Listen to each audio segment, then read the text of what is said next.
Good morning. This is an edition of Political Paula, possibly incorrect. You'll have to decide what you think after you watch the show. I'm talking about a new fever that has spread over this country. It's not actually new, but recently, lottery fever took over because the lotteries are getting bigger and bigger and bigger and bigger. And make no mistake about it, what they say is a lottery is worth, that's not what you get. This poor woman that just came forward yesterday, her check said $340 million. What she's actually going to put in the bank is 190 some million dollars. Now, you might say, oh, let's cry for her, but let's think about that for a moment. Let's just start with the taxes. I mean, God in heaven. You know, you played the lottery, you get this big ass check, and right away, government comes a calling, the federal, the state, the local. And by the end of the day, you thought you were like a half a billionaire, and now you're like a third or a quarter or an eighth of a billionaire. Yeah, $190 million is a lot of fucking money. But it's not as much as 340 million. And why should the government be taking that much? I mean, give them a little bit, but why should they take half of what your winnings are? But here's something that's bothering me. It bothers me that there are only 8 states in this country that allow the winner to remain anonymous. Do you remember back last year that one woman, she actually sued and went to, I believe it was like the Supreme Court of her state or something, because she didn't want to go out on national television and say, I want a ton of money, I'm rich. And I don't blame her, by the way. Why should someone who has come into that kind of money, and we're not talking about 50 grand or 10 grand. We're talking about millions and millions of dollars. Money that is set you up for the rest of your life. I don't need Social Security or Medicare anymore. That is the kind of money we're talking about. I never have to work again. Not to mention, it's going to take me 50 years or 70 years to spend my money so I don't have to leave it to my idiot children who don't appreciate or respect me anyway. Give me a break. When you win that kind of money and you go on national television and they force you to go on national television and say, hey, I'm Paula Luciano. I live in Lancaster, Pennsylvania. I just won $190 million. You think you get a lot of spam calls? Just wait. You think you have a lot of relatives? You're going to get some more. People that you haven't heard from in 30 years going to be calling you up. Hey, I was just thinking about you. Oh, yeah, I did see you on the Today Show. Yeah, how you been doing? I've been on some hard times. Yeah, I had the skin cancer removed from my nose. Don't worry, I'm okay, but I have some medical bills. Yeah, the cat's got a hairball. I'm really hankering for some prime rib and lobster, but can't afford it. Yeah, but, I'm really happy for your good news. We should get together. Come on. Look, I know about all this from experience. Now, look, believe you me, if I won millions and millions of dollars, I wouldn't be here talking to you right now. So I didn't win anything. But I have been accused of winning the lottery by a crazy old woman, God rest her soul. She recently died, which was a great relief to me. When my mother passed away in 2004, this vicious old woman went around to everybody at the funeral My mother's up there in her coffin, and she's telling everybody at the funeral, Christina left Paula very well off. Paula's a millionaire now. People coming up to me saying, when are you going to move? Like, move where? Well, when are you going to buy a nice big house in the suburbs? Move out of that horrible city you live in. Well, first of all, I love the city I live in. I love Lancaster. And I've kind of fallen in love with my house again. Because to tell you the truth, I don't really want to be out in the middle of the suburbs where the power goes out every time there's a storm or there's all kinds of other issues. I like walking to the market to grab a few groceries. I like walking to the dentist, walking to the eye doctor, walking to the liquor store. I like that. I like living where I live. So no, I'm not moving anytime soon. But right away, all of a sudden, a cousin that I had never been close to before is calling me on the phone, asking me to invest in a business she wants to start. And I'm like, I don't know who you think I am. It's almost like during the funeral, instead of eulogizing my mother, I should have just stood up and said, Mom wasn't a wealthy woman. Did I inherit some money? Yes, I did. Did I inherit enough money to support all you jackasses? No, I did not. I did not. I'm not a billionaire. I'm not a millionaire because my mother died. I'm not even 100,000-aire. Yes, I got some money. Can I support you? No. Do you deserve my money? No. But this is the problem. Can you imagine what it is like for someone winning the lottery? We all dream about what we're going to do with the money. Well, I'll tell you what I'm not going to do with the money. I'm not going to give it to people that I haven't heard from or seen in person in 5 years or 10 years or 20 years. I'm not going to pick up the phone to someone saying, oh, I just got the DNA test back. We're related. No, we're not. We're not. And I don't give a fuck if we are related. I don't know you. Go to a bank if you need some money. You ain't getting it from me. It's just like you get these invitations in the mail. I've done this on a show before. You get the bridal shower, the baby shower, the wedding invitation, and you're like, who the fuck is that? But they want the gift. They want the money. They want the plate cover. They're going to give you overcooked prime rib for dinner, and you're going to give them $100. Who lucks out? They do. God, I've been invited to engagement parties where the engagement was called off. I didn't even get my damn money back. My husband said, no more engagement parties. We're done. We'll go to the wedding. We'll add an extra $50 once they actually get married. Then my husband said if they stay married 5 years, we'll send them another $50. They'll get the full 100 if they can stay married 5 years. Because believe me, we've been there, done that too. We go to the wedding, we give them $100. 2 years later, they're getting divorced, and they're getting remarried again. Jason's like, oh, fuck no. The $100 is a one-time only gift. Second marriages, fuck that shit. Some people are nice about it, though. They don't have the big second wedding. They're just like, hey, just wanted to let you know, we remarried, but we don't want nothing from you. Just small wedding, family, friends. We're not that close. I'm like, yes, no, you're right. We're not that close. Thank you so much for not inviting me to your second or third or fourth wedding. See, we liked you the first time around. That was worth the $100. But second, third, fourth, no thank you.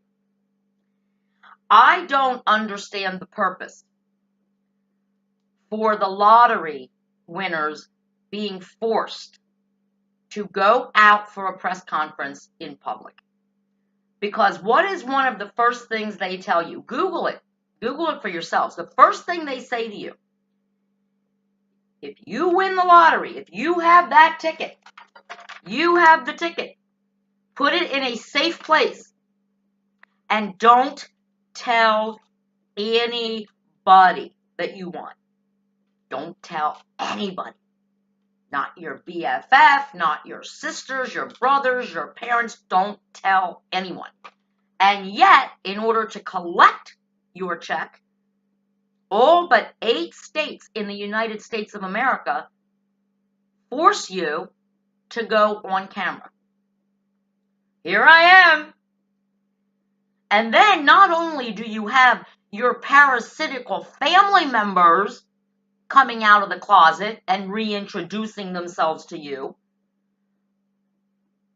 but then you have all these financial advisors and these banks and all these people, investment counselors, and they don't give a fuck about you. And you, of course, haven't had the time to research them. They just want your $1,000,000 in their account because they get commission on that shit. I don't think it is appropriate to put a lottery winner, and especially because, as we've seen from past experience, that most lottery winners aren't wealthy people.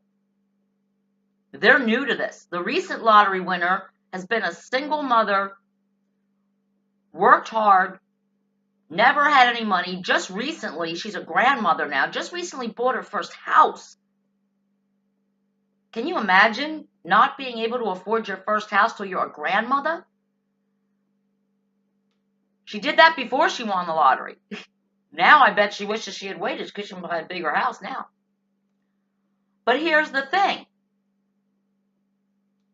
This poor woman has no clue how to handle this kind of money. But I'll bet you $1,000,000 that there are going to be probably millions of people calling her right now, finding out where she lives, emailing her, robot calling her cell phone number to help her invest her money with them. There's going to be people that she doesn't remember, she graduated high school with. Oh, the baby was diagnosed with cancer. We don't have health insurance. Just called to say congratulations on your lottery win. Okay, well, you have a good day now. Give me a break. Give me a break. We all dream about being wealthy. But I'll tell you what, lotteries have ruined marriages. Lotteries have destroyed families. They have resulted in lawsuits when people split up the tickets. Everybody chips in their dollar and then the ticket wins and they're like, well, wait a minute. I put $2 in. I get double.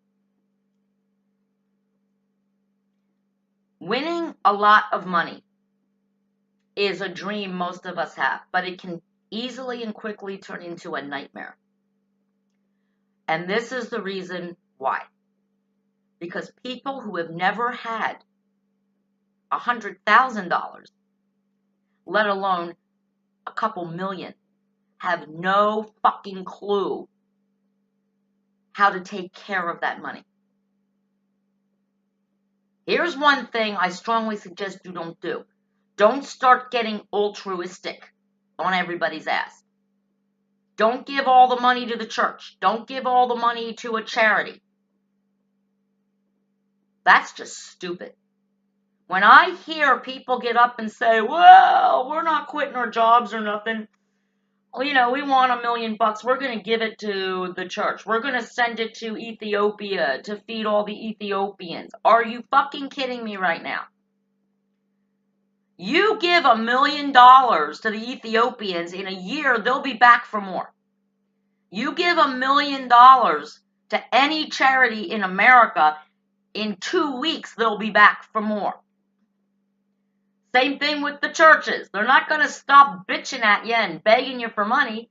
When you go to church every Sunday, you might get the better pew, but they're still going to want more.